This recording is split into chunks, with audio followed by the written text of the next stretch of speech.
আসসালামু আলাইকুম everyone, welcome to my channel. আজকে আমি আপনাদেরকে রান্না করে দেখাবো দুটো ভিন্ন স্বাদের ঢ্যাঁড়স ভাজি। আর এই ঢ্যাঁড়স ভাজিগুলো খেতে কিন্তু খুবই মজা। আমাকে যদি জিজ্ঞেস করা হয় আমার কাছে দুটো রেসিপির কোনটি বেশি ভালো লাগে, আমি বলবো দুটোই আমার কাছে বেশ ভালো লাগে। তো আজকে আমি দুটো ভিন্ন স্বাদে আপনাদেরকে ঢ্যাঁড়স ভাজিটা রেঁধে দেখাবো। আশা করছি আপনাদের কাছে খুবই ভালো লাগবে।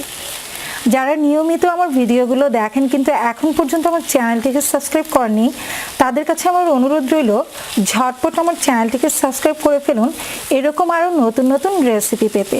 তো চলুন ভিউয়ার্স, শুরু করি। আজকে যেহেতু আমি দুটো ভিন্ন স্বাদের ঢ্যাঁড়স ভাজি করছি, তো প্রথম ভাজিটি করার জন্য আমি এখানে হাফ কেজি পরিমাণ ঢ্যাঁড়স নিয়েছি। আর ঢ্যাঁড়সগুলোকে এরকম আমি তেরছা করে কেটে নিয়েছি। খুব বেশি মোটা মোটা করে কিন্তু কাটিনি, জাস্ট এরকম পুরোতে কেটে নিয়েছি আর তেরছা করে কেটে নিয়েছি। আপনারা চাইলে আপনাদের পছন্দের শেপে কিন্তু এই ঢ্যাঁড়সগুলোকে কেটে নিতে পারেন। এবার এই ঢ্যাঁড়স আমি একে একে বাকি সব উপকরণগুলো অ্যাড করে দিচ্ছি। এখানে আমি অ্যাড করে দিচ্ছি একটি বড় সাইজের পেঁয়াজ কুচি, 1/3 টিস্পুনের মতো হলুদ গুঁড়ো। এখানে আমি চা চামচের 3 ভাগে 1 ভাগ হলুদ গুঁড়ো নিয়েছি। 5 থেকে 6টি কাঁচামরিচ আমি এভাবে চিড়ে নিয়েছি। লবণ দিয়ে দিচ্ছি স্বাদ মতো। জিরা গুঁড়ো দিয়ে দিচ্ছি 1/3 টিস্পুন। লাল মরিচ গুঁড়ো দিয়ে দিচ্ছি আমি এখানে হাফ চা চামচ।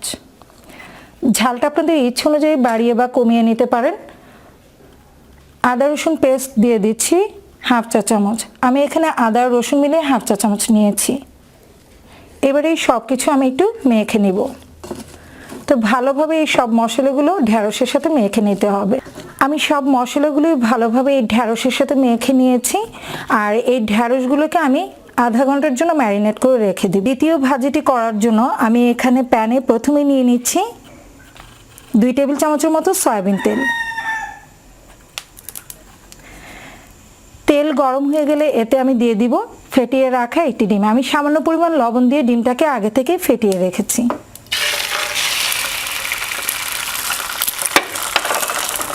আর এই ডিমটাকে ঝুরি ঝুরি করে ভেজে নিতে হবে। তো ডিমটা ঝুরি ঝুরি করে ভাজা হয়ে গেছে। এ পর্যায়ে আমি ডিমটাকে চুলা থেকে নামিয়ে নিচ্ছি।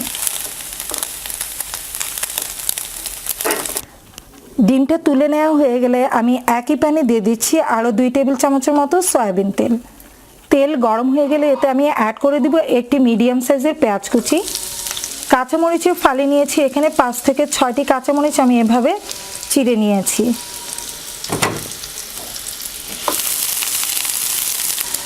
রসুনের কোয়া নিয়েছি 5 থেকে 6টি, আর এগুলোকে এভাবে কুচি করে কেটে নিয়েছি। পেঁয়াজ মরিচ ও রসুনের কুচিগুলোকে আমি একটু ভেজে নিব। পেঁয়াজের রঙটা যখন কিছুটা বাদামি হয়ে আসবে, আমি কিন্তু একেবারে বেরেস্তা করে এটাকে ভেজে নিইনি। জাস্ট এরকম হালকা ব্রাউন কালার হয়ে গেলে আমি এতে অ্যাড করে দেব কেটে রাখা ঢ্যাঁড়স। আমি এখানে হাফ কেজি পরিমাণ ঢ্যাঁড়স নিয়েছি। ঢ্যাঁড়সগুলোকে আমি এরকম কুচি করে কেটে নিয়েছি। পাতলা পাতলা কুচি করে এটাকে কেটে নিতে হবে। এবার আমি এই পেঁয়াজ মরিচে এই ঢ্যাঁড়সটাকে দিয়ে দিচ্ছি। আমি এখানে হাফ কেজি পরিমাণ ঢ্যাঁড়স নিয়েছি। অ্যাড করে দিচ্ছি স্বাদ মতো লবণ।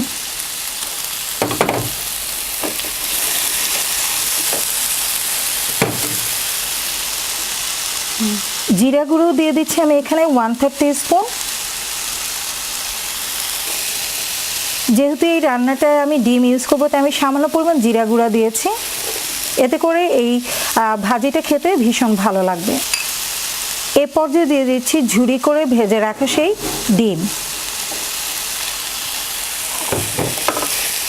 সব কিছু দিয়ে ভালোভাবে মিক্স করে নিতে হবে। আর এই ভাজিটা কিন্তু এরকম সাদাই হবে, তবে আপনারা চাইলে খুব সামান্য পরিমাণ হলুদ গুঁড়ো ইউজ করতে পারেন। বাট আজকে কিন্তু আমি এখানে অন্য কোনো মশলা ইউজ করছি না, জাস্ট পেঁয়াজ রসুন কাঁচামরিচ আর সামান্য জিরে গুঁড়ো আমি ইউজ করেছি। আমি 5 মিনিটের জন্য এই ঢ্যাঁড়সগুলোকে ঢেকে রান্না করব, তবে 5 মিনিটের মাঝে এসে একবার ফাঁকে আমি এটাকে উল্টে পাল্টে দেবো, তা না হলে কিন্তু পুড়ে যাওয়ার একটা চান্স থাকবে। আমি 5 মিনিটের মতো ঢেকে এই ঢ্যাঁড়স ভাজিটাকে রান্না করেছি। আর এটা কিন্তু অনেকটা হয়ে গেছে। আর যেহেতু এটা বেশ পাতলা করে কুচি করে কাটা, তাই সেদ্ধ হতে কিন্তু খুব বেশি সময় লাগেনি। তো 5 মিনিটের মতো ঢেকে রান্না করেছি, আর মাঝে ফাঁকে এসে কিন্তু আমি 1-2 বার নেড়ে উল্টে পাল্টে দিয়েছি। ঢ্যাঁড়স ভাজিটা কিন্তু অনেকটাই হয়ে গেছে। এবার জাস্ট আরও 2 থেকে 3 মিনিট আমি এটাকে নেড়ে চেড়ে ভেজে নিব। 5 মিনিট মতো ঢেকে রান্না করার কারণে কিন্তু এটা বেশ আঠালো একটা ভাব চলে এসেছিল। আর আমরা জানি যে ঢ্যাঁড়স ভাজি ঢেকে রান্না করলে কিন্তু একটা আঠালো আঠালো ভাব দেখা যায়। তো সেই জন্য আমরা যখন এটাকে 2 থেকে 3 মিনিট একটু ভেজে নিব, সেই আঠালো ভাবটা কিন্তু আর থাকবে না। তো আমি প্রায় 2 থেকে 3 মিনিট এটাকে ভেজে নিয়েছি, আর এই পর্যায়ে কিন্তু আমি এটাকে চুলা থেকে নামিয়ে নিচ্ছি। ঢ্যাঁড়সের যে দ্বিতীয় রান্নাটি ছিল সেটা আমার অলরেডি হয়ে গেছে। তো আমি একদম প্রথম যে রান্নাটি দেখানোর কথা ছিল সেটা আমি ম্যারিনেট করে রেখেছিলাম আধা ঘন্টার জন্য। এবার আমি সেই ভাজিটা রান্না করে নিব। তো সেজন্য আমি চুলায় অলরেডি ফ্রাই প্যান বসিয়ে দিয়েছি। এবার এতে দিয়ে দিচ্ছি আমি 3 টেবিল চামচের মতো সয়াবিন তেল। তেলটা অলরেডি গরম হয়ে গেছে। এই পর্যায়ে আমি দিয়ে দিব এতে পূর্বে থেকে যেই ঢ্যাঁড়সগুলোকে আমি ম্যারিনেট করে রেখেছিলাম সেটা। তো আমি কিন্তু এটাকে আধা ঘন্টার মতো ম্যারিনেট করে রেখেছিলাম। এবার সাবধানে এটাকে দিয়ে দিতে হবে।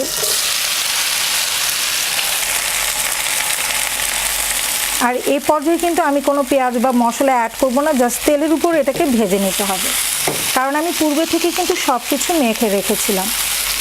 আর এই রান্নাটা অবশ্যই আপনারা কিন্তু ম্যারিনেট করে রান্না করবেন। আধা ঘন্টার মতো যদি আপনারা এটা ম্যারিনেট করে রেখে দেন তাহলে সব মশলা কিন্তু ভালোভাবে এই ঢ্যাঁড়সে ঢুকবে এবং খেতে অসাধারণ লাগবে। তো এবার আমি এটাকে ঢেকে রান্না করব 5 মিনিটের মতো। আর মাঝখানে আমি 2-1 বার এটাকে উল্টে পাল্টে দেবো, তা না হলে কিন্তু এটা পুড়ে যাওয়ার একটা চান্স থাকবে।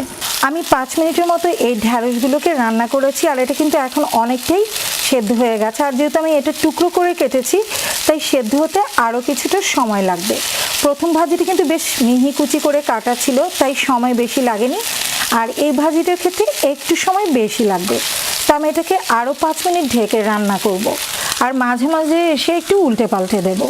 আমি আরও 5 মিনিটের মতো এই ঢ্যাঁড়সগুলোকে ঢেকে রান্না করেছি, আর এ পর্যায়ে কিন্তু ঢ্যাঁড়সের টুকরোগুলো খুব ভালোভাবে সেদ্ধ হয়ে গেছে, আর এটা কিন্তু বেশ ভাজা ভাজাও হয়ে গেছে। তো এই পর্যায়ে আমি চুলা থেকে এগুলোকে নামিয়ে নিচ্ছি, আর এরকম সবুজ থাকতে কিন্তু নামিয়ে নিতে হবে। রান্না করা হয়ে গেছে 2টো ভিন্ন স্বাদের ঢ্যাঁড়স ভাজি।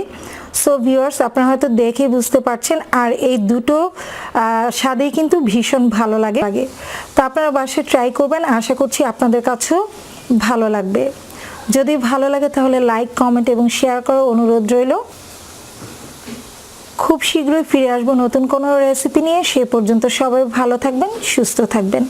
আজকের মতো এখানেই বিদায় নিচ্ছি।